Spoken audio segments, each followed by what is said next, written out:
Faust Mike Burke, Dean of Geister Messiah Roads, Nermeen Chef. I'm Amy Goodman. Thanks so much for joining us. The viewpoints expressed in this program are the opinions of the people expressing them and are not necessarily those of Fresh Air Incorporated, its staff, or its board of directors.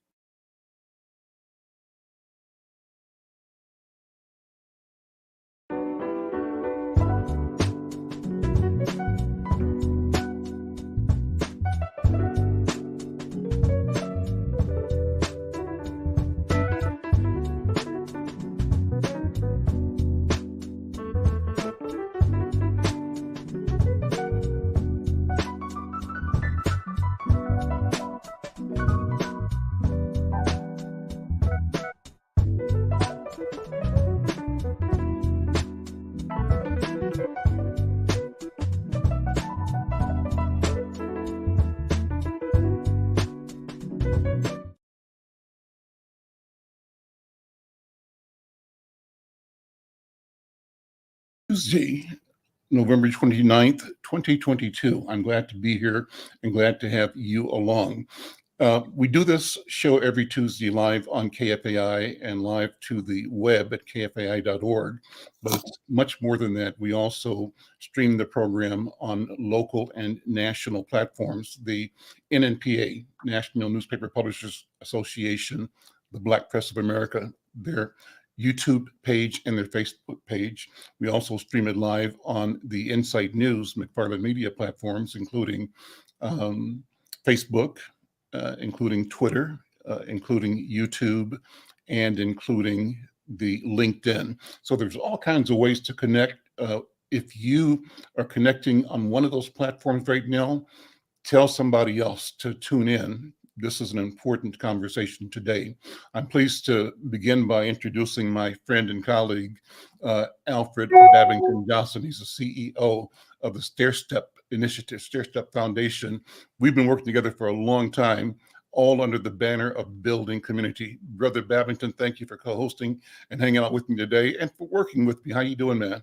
I'm doing nicely, Alan.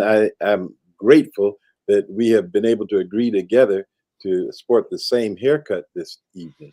Well, you got jokes all the time, man. That's good. That's good, Babington. Listen, we got a great program. What we're working on together now is bringing attention to the I94 Highway 252 construction project. Maybe construction. It's a traffic. It's a roadway project being organized by the Minnesota Department of Transportation. So today's program is the second in a series of town hall meetings, bringing some of the voices of community and the leaders at MnDOT to talk about concerns that we have. What's the point? We want to make sure that our people, African American people who live in North Minneapolis, who live in Brooklyn Park and Brooklyn Center, have an opportunity to both know about and bring their genius, their voice, their interest to the concerns about creating more safety, creating facility, creating the development that goes with major transit projects. This is an important conversation. I want to say before I get into it that we're pleased to have, as members of your leadership council on the program today, Bishop Richard Howell is here. Bishop Howell is the Diocesan of the 7th Episcopal District at Minnesota, Wisconsin, and Dakotas District Council of the Pentecostal Assemblies of the World. He's senior pastor at Shiloh Temple International Ministries in North Minneapolis, a pillar in the community. Reverend Cyreta Oduniyi is here. She's youth pastor at Liberty Community Church.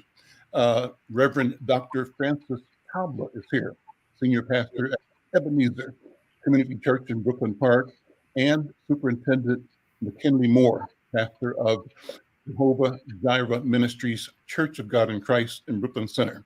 And there are more on the team. You'll say who they are. But this has been a wonderful experience for me, Brother Babington, working with thought leaders, with moral leaders, with political leaders, all in interpreting our interest and advancing our interest in a very practical way for the good of the community and for the society. I'm also pleased to say that our program today features two of the key leaders over at the Department of Transportation, and they are Jerome Adams, who's project manager for the 252 I94 project, and Aaron Tagg is the West Area engineer.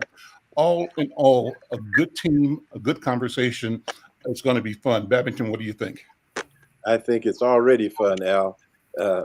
And I know that we've gathered together, Al, because there is a fact of life and of our community that there are all manner of issues and concerns that are being operated on by large agencies of government and political bodies. And regrettably, the history has been that African and African American people, regrettably, notwithstanding our presence in meaningful ways in the geography, are not part of the decision-making table or being able to lift our concerns in places where it might make a difference. So as you know, Al, maybe, I think a little over a year, maybe a year and a half ago, MnDOT had always had a concern about how this discussion could be richer, that can be more authentic, if you will. We had a friend of ours, John Tompkins, who had worked with us in one of our churches over 2 decades ago, working with a project that Bishop Howell was involved in too. When we call it our community reclamation project, in which we had gang young people who we actually engaged in various congregations and worked out mentoring programs. Anyway, John was an exemplary member of that effort, but he also is a key participant in MnDOT for 20, 30 years. And so he, aware of the internal desire by MnDOT to have more and more engagement by our community, actually reached out to us that Stairstep might find a way to be at the table with MnDOT. Hence, we have this initiative that we're involved in now. So, Babington, thank you. You know, in light of this, you describe it as history of our people not being at the table when important decisions were being made. How did this model of engagement emerge and move forward? Well, Al, you mentioned 4 of our leadership council that are with us on today. We actually have 8 members of the leadership council. It includes an intentional reach into our community in key ways. I'd really just back up to say, when you have a Dr. Tabla at the table, who leads the largest congregation of West African personages in the state of Minnesota, really, a key voice, key leader there. He's intentionally at this table. And Bishop Howell and Superintendent McKinley Moore, who are both in prime positions, both in PAW, Pentecostal Assembly of the World, and the Church of God in Christ at the table. You have Cyreta Oduniyi, who is really a remarkable connector with young people. Well, additionally, we have Javante Patton, who is part of the team, with the pastor of The Wave. He's an international performer. Mm-hmm. But he also has a ministry with young people, and he's at this table. We have Rosina Fuller, who is the pastor of the Good News Baptist Church, at the table, an activist in the community for some time. We have a Hortense Holly, who is a key lay leader at New Salem Missionary Baptist Church, which of course is renowned for its engagement in our community. And we have Gaither Robinson, I call him our senator from Arkansas, who's also at the table with us. But all of these are key influencers in their areas and opportunities then to receive and to share information. Then, besides having this leadership council to help to radiate out our discussion, we reached out intentionally to you as really your community griot. You know, you have, as you said, we've been working together for a long time. Mm-hmm. You have been concerned about the narrative and the information base in our community. So the connection of the Black church and the Black press is historic and must be cultivated even the more going forward. So we pulled this team together to work together with MnDOT, Al, for on this corridor from the Highway 252 to I94. All of these churches are in this corridor and are persons that can help to get the word out. And certainly you helped us immensely with this. And so MnDOT was invested in this approach. What brought them, what drew them, what motivated them to engage with us from your point of view, Babington? Well, Al, as I mentioned, John Tompkins, but we worked together with Jerome and Craig earlier, and now with Aaron and Christina. And what we have found is that there is an authentic desire to broaden the discussion. There's an authentic desire to have ways to have people at the table that haven't historically been at the table. So we've been heartened by our involvement with these folks and feel persuaded that as we go forward, we are going to find more and more ways to have the community actually at the table and raising their voices in meaningful ways. I'm Al McFarlane. This is The Conversation with Al McFarlane. Today's program is a special town hall with the Stairstep Foundation, a town hall focused on Highway 252 and I94, a project of Minnesota Department of Transportation. We call it MnDOT.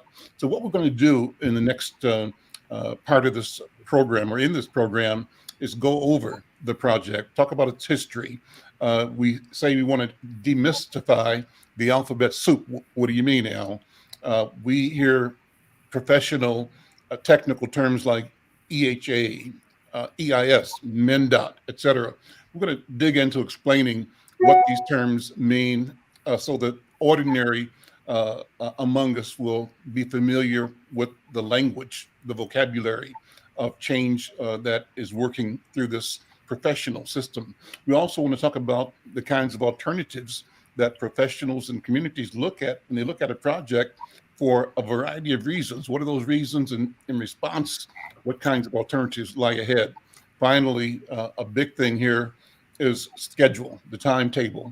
You wake up one day and you see a ribbon being cut and a new roadway is there all of a sudden, but it didn't happen that way lots of times. Most times it's years and years in the making. Most time before the first spade is turned, years and years of planning. So we're going to get into that in this program. Let me begin. I'm going to ask Dr. Tabla to lead with a question. And for all of my guests, because we're on radio, people who are listening on radio can't see us as they can on our social media platforms. When you speak, always say, my name is, hi, I'm Dr. Tabla. That way we keep our listeners in the flow of the conversation as well. So Dr. Tabla, you have a lead question.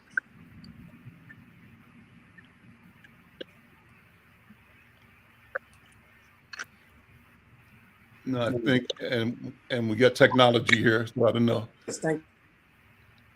He may have been frozen. I think he's lost. We've lost him for a second. Let's see. I can tell you what he's going to ask. We discussed this, and we'll just start from there. He was going to bring the question about the nature of MnDOT. MnDOT is a vital state agency. It has over 3,000 employees, over $4 billion spent on transportation issues in the state. He's back now. Dr. Tabla, are you there? He cometh. So Yes, here's sorry the about idea. that. Yeah, you go ahead and state the question, and I'm reading from my notes, but go ahead. Yes, as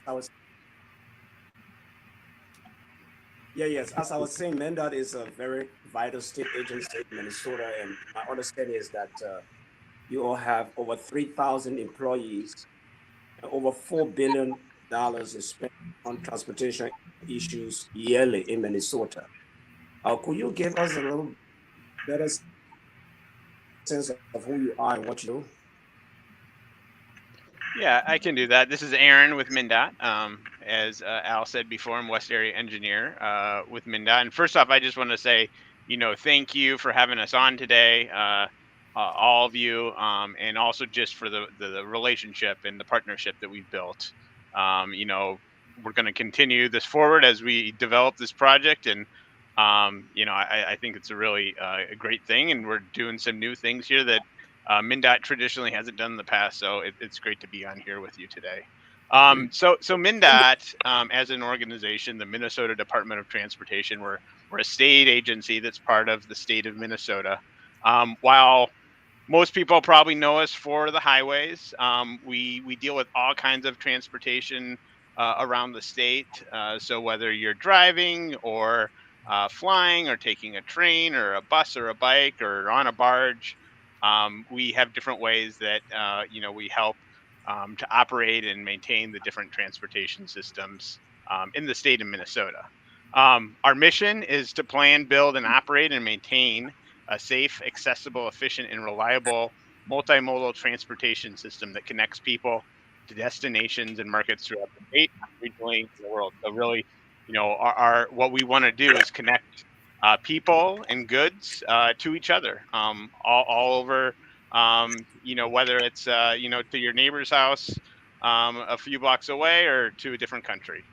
More locally, and we maintain the highway system in the state, including here in the metro, including highways like I94, Highway 252, Highway 100, just to name a few of them, kind of in the North Minneapolis, Brooklyn Center, Brooklyn Park area.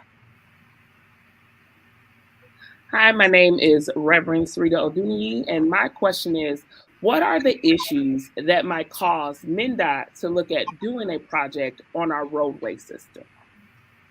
Yeah, so usually, this is Aaron again. Usually, as we look at developing a project, we start with trying to determine, what is the problem we're trying to solve. So sometimes it might be a safety problem. Sometimes it might be hard for people to get around. Sometimes, it might be an asset condition problem. So there might be lots of potholes, or we have a bridge that's getting really old and needs to get repaired. So we bring all these together to kind of develop, what is our problem statement? So what are we trying to fix? So before we even come to look at, what our solution is, we're really doing a very deep dive into what is the problem we're trying to solve. So for the 252-94 project, the kind of the three main problems that we've identified is safety. So we've seen a long-term issue of people getting hurt or killed on Highway 252. Walkability and bikeability is another one. So especially on 252, it's really hard to it can be hard to cross 252, uncomfortable to cross 252 because of the traffic there. Further down on 94, we have large spaces where there is nowhere to cross. And so that's a problem that we're looking to solve. And then also just trying to help people move around in this part of the metro, whether that's in their car or on a bus. So that's kind of what brings us to 252 more precisely, but then in general to different projects throughout the state.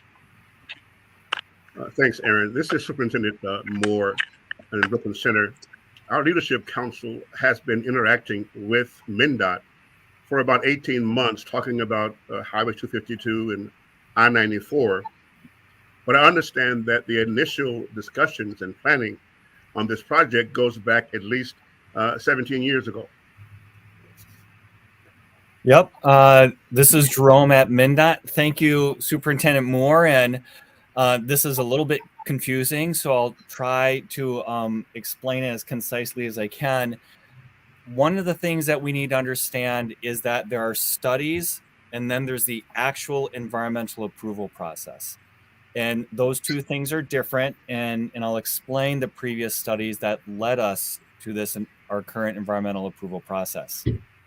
One of the things we get is during the environmental approval process, when we're trying to pick that one project to construct, we hear certain people in the public say, well, MnDOT, you already made your decision, so why are you doing public engagement? Why do you care what we think? And what we need to try to explain is we did some studies to identify the problem and make some recommendations on how we could fix them. Those studies then help get us to a point of, hey, we think we actually have a project that would be useful, Now let's do the actual environmental process. Let's involve the public. Let's show them the information we have and see if they agree, and if they agree with our recommendations and if they have comments, okay? And we're currently going through that environmental approval process right now.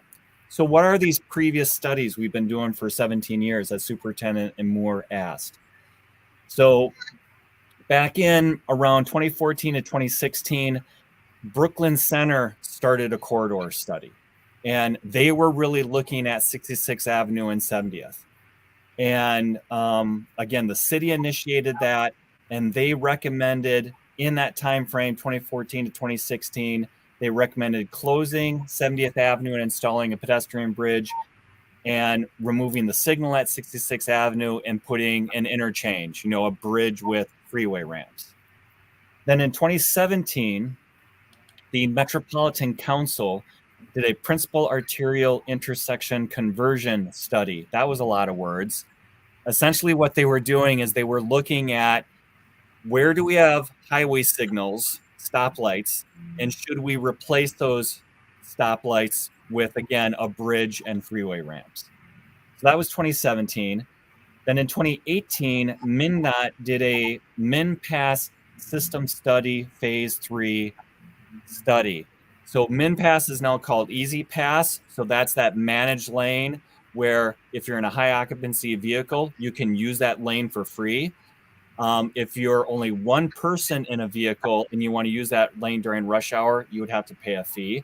So this study looked at, should we put those lanes anywhere else in the metro?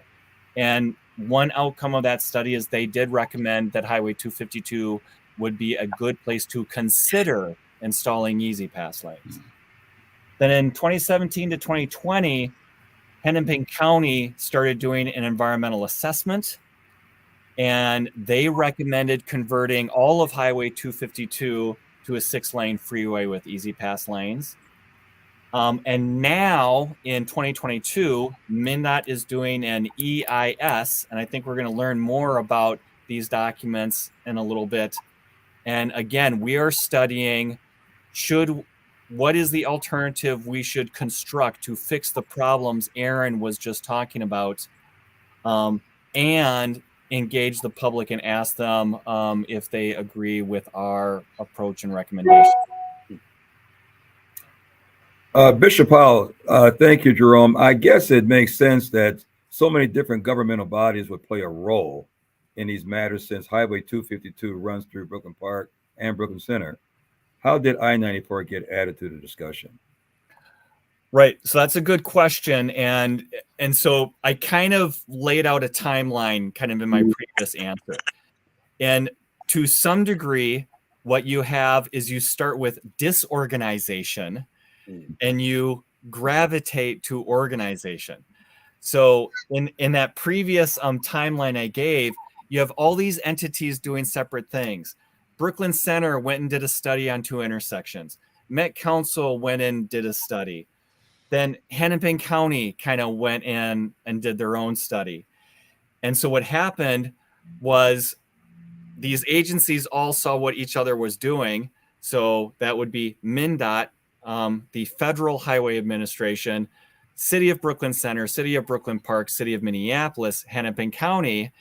And we all kind of saw these studies going on, and we scratched our heads and said, you know what, we probably might need to actually work together here. And it probably isn't just fixing 66th Avenue. It's probably looking at all of 252. And right there, when the Hennepin County study said, we think all the signals on 252 should get removed and it should be a freeway. Well, then we need to look at that and go, well, if we do that, what happens to the surrounding network? So in this environmental process we're doing right now, what we had to do is go, well, what are the limits of the project? Where should we start? Where should we stop? So we looked at 610 and we said, well, should we be working down 610? And then we looked at 94. Should we be working down on 94? And so we did do an analysis of this. And what we determined is the limits should be from 4th Street North on I94 in Minneapolis. Those are those freeway ramps that go to Target Center. and it should go up to 694 on 94, then on to 252 all the way up to 610. And no, we said it doesn't make sense to go beyond that. So example, on 94, if you go south of those 4th Street ramps, you start getting into the 394 Lowry Tunnel complex. And that's a separate issue. It really has separate problems and separate things that need to be done there. So we're not working in that area. Again, when we look at 610 on the north, we said it doesn't make sense to go down each way on 610 because really the way 252 connects is just fine. So that's really how it went. It went from disorganization to organization. We actually had to take a hard look. Where should we actually work? And we determined we should be working from 4th Street North up to 610. Wow, great information. Thank you, Jerome. This is Reverend Cyreta Oduniyi again. And my question is, have there been other expansions of the study in other jurisdictions joining in?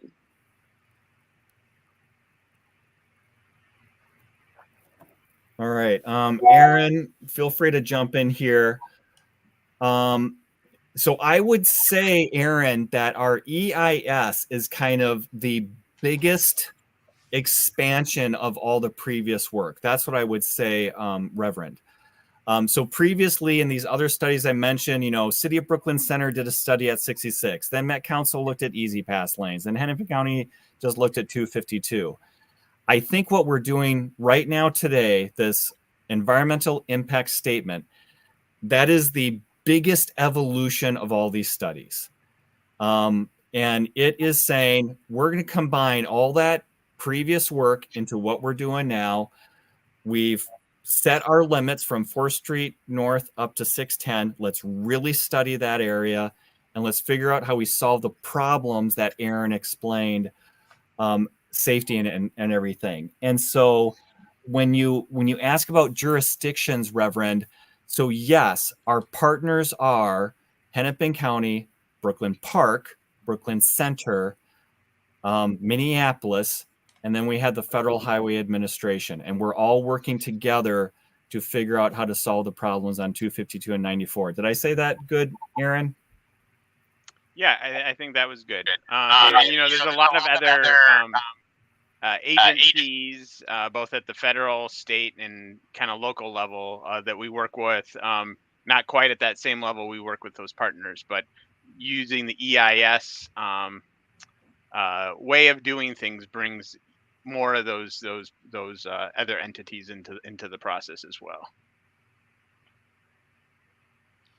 Dr. Tabla? Yes, so you have made us aware in our leadership council that we are now in the process of achieving an EIS on the Highway 252 and I94 projects. I understand that is a very different level of intensity in the planning process. Could you kindly explain to us what an EIS is and how the decision to do an EIS was made? Yes, thank you. I can take us through that, Dr. Tabla. What I would say is we have these two documents, an environmental assessment and an environmental impact statement. So an EA versus an EIS. Boy, a lot of letter and word salad there. What does all that mean? We started with an EA, and the EA presumes there will be no significant impacts, okay? So we say, we have a problem. We've got crashes on this highway. We say, we think we know what the fix is, but we don't think there'll be any significant impacts. So let's go do this document. Let's do some alternatives. Let's make a recommendation. We don't anticipate significant impacts, and we'll get approval and we can just move on and construct it, okay? An EIS is the biggest environmental document you can do. And you do that when you do believe there is potential for a significant impact. And we can discuss what a significant impact is. It could be, taking a private property, maybe demolishing a building, whether it's a house or a business, or it could be other issues, maybe water quality issues or something like that. So part of your question there, Dr. Tabla, is, well, why did you decide to go to an EIS? So we were doing EA. We did some alternatives. We made a tentative recommendation, and we had public comment. We did public engagement.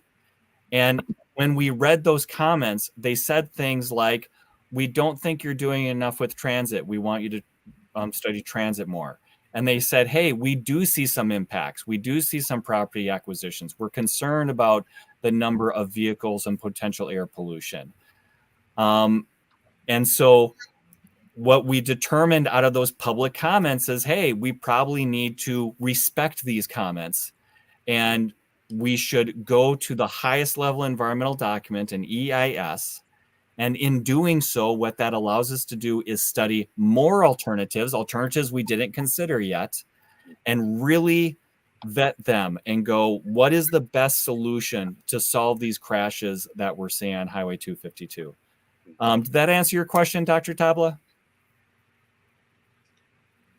Yes, sir. Thanks. Thank you. This is Superintendent Moore again. If I can add more letters to the alphabet soup, our council has reviewed the first two reports of an EHA, an equity and health assessment. And those seem strange terms to be associated with a concrete and pavement project. So you would explain to us again what is an EHA and how it fits into this highway project. Yeah, this is Aaron again. And so the EHA, another three-letter acronym, or TLA for today, stands for Equity in Health Assessment. And so this is a pilot project that MnDOT is doing as part of this project. And the assessment will involve residents from historically underserved and overburdened populations through really targeted engagement to elevate the equity in health concerns along the corridor as we develop and analyze the different alternatives for the 252-94 project. Some of the things that come out of this, won't necessarily be transportation related or can't necessarily be addressed with the 252-94 project. And in circumstances like that, we'll look to, is there another partner that we have, another state agency or local partner that can work towards addressing some of those issues? Because some of these things take more of a team effort and not just a transportation agency to work on. So far with the EHA, we have two reports that have been completed, and people can find those two reports on our website. Those two reports so far have looked at kind of the underlying data of what kind of different disparities might we see in this corridor, kind of when we compare it to the region in general, looking at all different kinds of things that might be related to either equity or health. And the second report we have is related to the priorities. So after looking at the data, we went out to the community, and Stairstep was an important part of helping us get out to the community and get input into those priorities. But what are the major priorities when it comes to equity and health in the community? And then, so as we move further along in the project, and we'll talk about kind of what comes next in a little bit here, I think, there will be more kind of analysis of how those priorities are or aren't being met by the 252-94 project, and what other kind of ideas or things we need to do to kind of elevate those priorities. I'm Al McFarlane. This is the conversation with Al McFarlane. We're continuing our town hall, a special town hall co-sponsored by the Stairstep Foundation and our partners at MnDOT. The topic is the 252 I94 project. Bishop Howell, go ahead. Thank you. Thank you very much, Al. Aaron, in this entire process, we understand that MDOT is required to clearly identify the problem that this effort is trying to solve. What is the problem you identified? So when we look at the 252-94 area, we see a number of issues. We've talked a little bit about these before. First, there's the safety issues. We see more crashes on 252 than we would expect to see. We see more people, being involved in fatal car crashes or getting hit trying to cross 252.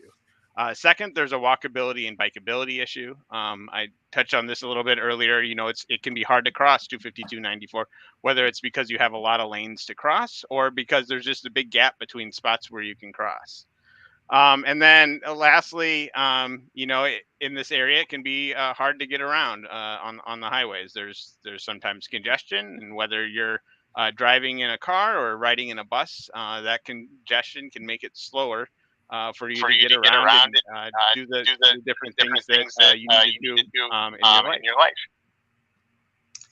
So this is Dr. Tabla again. So at the end of the day, you are required to provide some alternatives to solve the problems that have been presented. And my question is, where are you now in identifying those alternatives to solve the problem? Yeah, so we've identified, a number of the problems, the safety, the walkability, bikeability, and the ability of people to getting around. And so we using those as our basis for, looking at how to fix the problem, we've developed a number of different solutions on how we might be able to fix that problem. So we're currently evaluating all those different alternatives that we've come up with. We are working on coming up with recommendations on which of these alternatives we might move forward into the next step of the process. And early next year, we're going to come out to the public. And that's where we really want everyone who's listening to this today to be really involved. We're going to come out with recommendations on which of these different ideas we think are going to best, fix the problems that we've identified. And so we're going to present that. We want to really hear back from the public about what they think about our recommendations, and let us know if they have a different idea, if they don't see it the same way we do, or if they agree with kind of where we're at and what recommendations we're making. After we're done with that process, there's still a lot of work to be done before we're doing any lifting of shovels. There's a lot more analysis of the options that we have left to do. And a number of years before we even pick what that one solution is that we want to move forward with is. That was really good, Aaron. Just clarify. So around March of 2023, we're not picking one alternative to build. We're making recommendations on what alternatives should advance the next step for further analysis. Is that correct, Aaron? Yep, that's perfectly correct, Jerome. And so timing wise, it might be a long time before a spade of dirt is turned in the new project. When might that be? Want me to take that one? Sure, go for it. Go ahead. Yeah. This is Jerome. This is Jerome at MnDOT. Actual construction. So one of the points here is the project isn't fully funded yet. And that's actually an important statement, okay? Because there, some people are like, well, haven't you already funded a project and haven't you already made the decision? The answer is no. No, we haven't made a decision and we haven't funded the project. Right now, the earliest we could actually put a shovel in the ground would be 2028. So I got to be clear. I'm not saying it will be built in 2028. I'm saying the earliest we could put a shovel in the ground would be 2028. Babington, let me jump to you on this. It's kind of wonderful to have this conversation because it tells you, and we've had discussions about planning, what planning means in general and what it means to our community. And how do we begin to have conversations even around the dinner table about the notion of planning and strategic planning. And so I wanted you to sort of reflect on some of the things we've talked about in the past where our communities have not benefited from a practice or process of planning that's ours, that's internal, or we've been excluded from processes, right?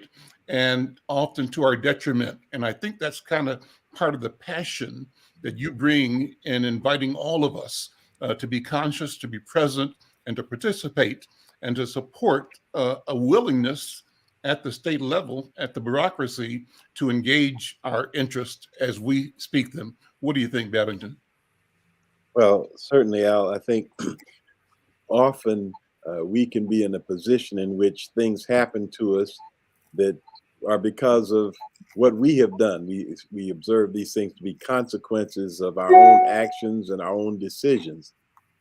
The saddest part of our lives is when things happen to us that we haven't had any input into how they occur.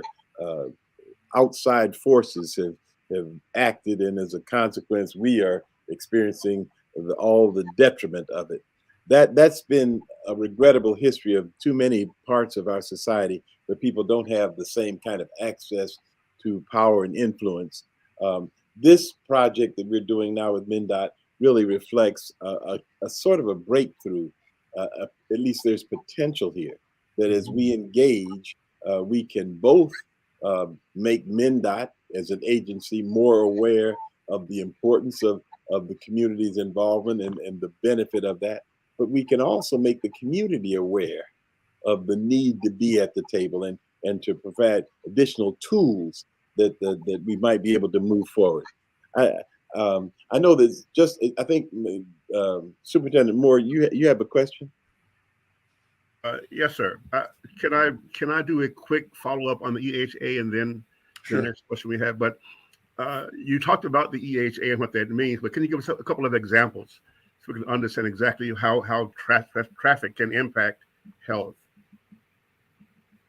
Yeah, so this is Aaron. As we've looked at equity in health, one of the priorities that has propagated to the top is health and what air pollution does to people's health, and concern about more vehicles on different roads, and kind of what that would mean for their lives. So at this point, we've just identified it as a priority, and there's a lot more analysis to come down the road about kind of what those impacts might be. But that's an example of health. Another thing we heard about was access. So people, want access to grocery stores, to medical facilities.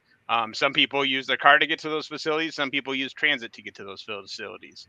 How can a project like this help people get to those facilities that are really important to them, that help them have good, healthy lives? You can't get, if you can't get to a good job, if you can't get to your doctor's office, or you can't get to a grocery store to buy healthy food, it's really hard to have a healthy life. Yep. And Aaron, it could also be as simple as adults and children being able to play safely. And so it could be that the parent is like, children, go play outside. Okay. And the question is, do they have a safe place to play outside?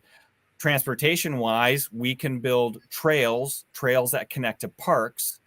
And can they go use those trails safely without their parent supervision, and the parent doesn't have to worry about them getting hit by a car? And that's another metric of health, are those opportunities for children to go play and for adults to go exercise out their home on places that are safe, and they do not have to cross a 6-lane traffic signal and risk getting hit by a car. Is this serious, Jerome, what you just said? Is that serious? In other words, one of the things that could happen is that you actually would, besides building a highway, you'd actually MnDOT or would either advise or facilitate walking trails off the highway to get to other locations? Right. And so, yes, that would actually happen. Let's make sure we're constraining it here. MnDOT owns Highway 252. Okay. So we have an obligation to make sure that people can travel along Highway 252 and can cross it safely. Okay. We connect to other facilities. Okay. So once you're beyond Highway 252 in general, the cities own those facilities. The city owns the streets, the city owns the trails, the city owns the parks, okay? But it can't be a city, that's your problem, MnDOT, that's your problem. We actually got to look at each other and go, city, you have a park over there. You also have a park over there. We've got a highway in the middle. Can we create a trail crossing across the highway that connects to a city trail that gets adults and children to that park safely so they don't have to try to joust with 6 lanes of traffic? Wow. Great. And I think that's helpful for us to hear about those things. One more thing along that same line, maybe, is according to information that we have, you shared with us, African American people account for about 40% of the metropolitan transit usage generally. And what about transit and the amount of utilization by our community on this project of Highway 252 and I-94? Yeah, this is Aaron again. As Jerome mentioned earlier, transit is a big part of why we moved from the environmental assessment or EA process to the environmental impact statement EIS process. By moving to the EIS, it really allows us to dig deeper into how transit can be a component of making it easier to travel along 252 and 94. So that's, as we move forward with this project, transit is going to be a big component of what we're analyzing and what we're looking at for improvements, both things that are on 252 and 94, and then, what other kind of things might be adjacent to 252 or 94. And I also want to note that, Metro Transit is a very key partner in that. And so, we've brought them into the project, and they're fully immersed because they obviously, run and operate the transit system in our region. And so they need to be, kind of in a leadership role in developing those transit opportunities. Thanks. Awesome. Thank you, Aaron. This is Reverend Cyreta Oduniyi again. And my question is, to the degree that which you can discuss it, how do considerations of the Blue Line extension and other Metro Transit options going into the development alternatives for this project? Yep. This is a really good question. And these are the questions that we need, because this gets into, are you people talking to each other? Because we see different things going on and we're not sure you're talking to each other, okay? The good news is, yes, Metro Transit and MnDOT are in fact talking to each other regarding the Blue Line and what we're doing on 252-94. Maybe for the listeners that are listening that may not know, Metro Transit is studying the Blue Line, which is extending a train, an LRT, light rail transit, up north Minneapolis into Brooklyn Center, to the west of 94 and 252. So they are still doing that study, and that is a separate project. So you're correct, Reverend. I don't have specific information on the Blue Line, but we know what's going on. And so, yes, we have worked with Metro Transit in doing our project, the 252-94 study. And so one of the things we do, the engineering we do, is we have these computer traffic models, and we try to predict how much traffic will be on 94 and 252. And in doing those, we have to try to predict the usage of Blue Line, okay? Now, Blue Line LRT doesn't exist today, all right? But we have to kind of predict, well, if it did exist, how many people are going to use it? How does that change traffic patterns? But there's also other bus routes. There's just other regular bus routes in North Minneapolis, Brooklyn Center, and Brooklyn Park. And we're working with Metro Transit to understand how are those bus routes going to change with Blue Line if it comes into existence, and with an improved 252-94. So the answer is yes. Metro Transit and MnDOT are considering what happens if Blue Line gets built, what happens if bus routes in the area get altered by the projects, and how does that impact or influence what we do on 252-94. Say, this is Babington. Jerome, I want to circle back in a way to something that Superintendent Moore raised when we were talking about the EHA and the idea of equity. And I want to frame this to you because, you know, over this time that we've been together, I've come to find you to be a deep thinker, in addition to being a downhill skier or cross country, maybe more at this point in time. But so, Jerome, in this whole equity notion, to me, it means fairness, equity. That's what it connotes for me. And I just wonder, you as an individual, perhaps even, what occurs to you when we talk about equity?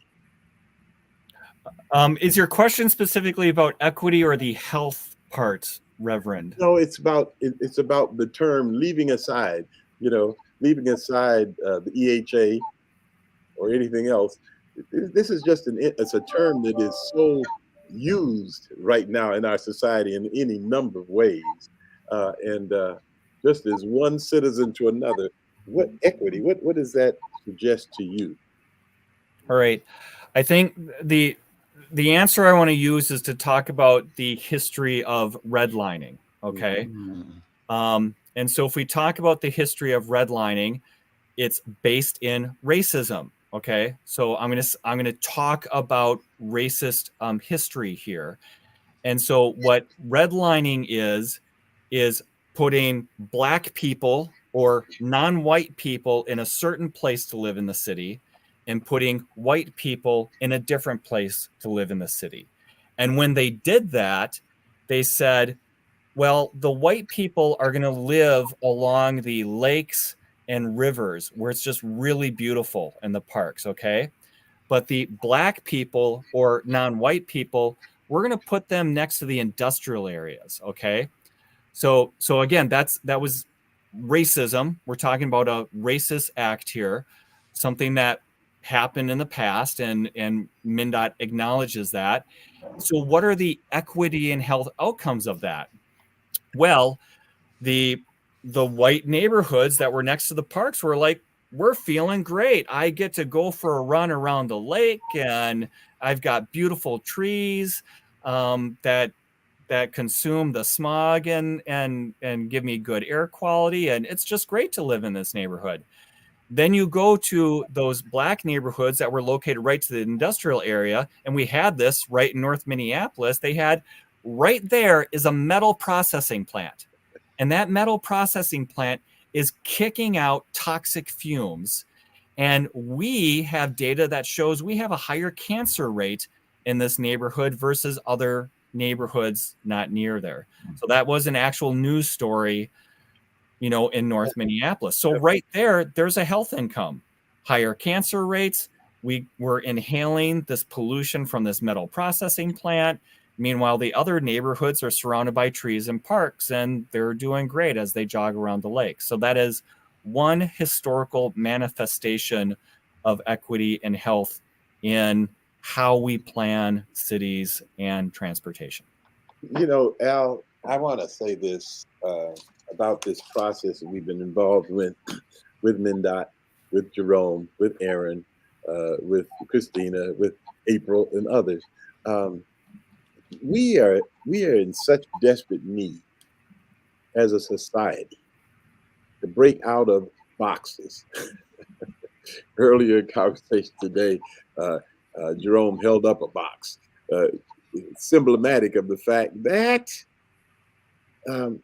we all get trapped in these boxes of roles and silos and bureaucracies and one category versus another. But we're all on this planet together, right? And so as we're trying to work through things, one of the things that I've been most heartened by, Al, is meeting Jerome and Aaron and Christina and Superintendent Moore and Oduniyi, Bishop Howell and Tabla and others.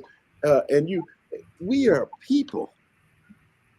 And I think the answer to the issues that confront us are us finding a way to be people with one another, notwithstanding our different roles, which are real. You know, there's a real box, okay, but there's a person in there, you know. And so I'm very appreciative of this overall project, Al, and how it's allowed us to connect to people who are in these roles as we talk about things that may be more sterile, more impersonal. But we are people. We got to break out, and I appreciate it. Thank you very much for that sharing, Jerome. Babington, I would call what Jerome just shared a mic drop. Good stuff, Jerome Adams. Clear, rational, you know, reflection, thinking, you know, and reflecting an intent and a commitment to being truthful, laying the facts out, and you've done that. So I thank you. And that says something to me about the place we are, despite the trepidations. And I'm going to go into a space that, in a sense, I'm going to leave out the bureaucrats because I don't want them to get in trouble. But we in the community can talk about culture and politics. And, you know, Bishop Howell, for example, you have been at the center of organizing and rallying, creating space for political and activists and thought leaders and people responding to health, et cetera. And it seems to me that one of the things that we're doing in this space of innovation is also looking for and to and engaging what I think is proper leadership at the state of Minnesota. I'm excited that we have, as I think Jerome mentioned earlier, an organization that's reflecting the policy priorities stated by our governor, Tim Walz, and Lieutenant Governor Peggy Flanagan. I'm excited that in our neighborhood, Bishop, we've got a state senator who is a phenomenal, you know, leader, thinker, strategist, politician, President, a doer. President. Senator Bobby Joe Champion, right? And we've President. got President, and he's also president of the Minnesota Senate. That's right. So we've got a lot of things lining up right now, and the challenge, Bishop, in part, is that we continue to motivate and encourage and applaud and lift up our people, making sure that we keep our hands on the wheel. What do you think, Bishop Howell? I feel like Rip Van Winkle just woke up. After 20 years, we realizing that this is a marvelous time. I think that for MDOT to have a conversation with us, remember the old days, that was never the case. Remember Rondo, not the Alamo, remember Rondo. What happened to Rondo messed up a lot of our people. But I'm so grateful that with the present leadership we have in our community, in our counties, in our state, that this is the right time for all of us to be motivated to buy into what's happening in our streets, in our communities, and to really see positive changes that will benefit the entire community. Al, I have to be honest with you, I am so excited. Is that the right word? Pentecostal excitement in terms of the way that things are shaping up. And for some reason, this idea that has come, it's our time to make it happen.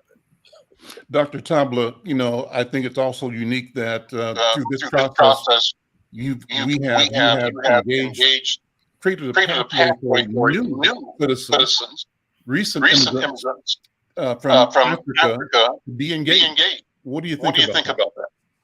Sure enough, and I can adequately express how profoundly grateful we are to be at the table.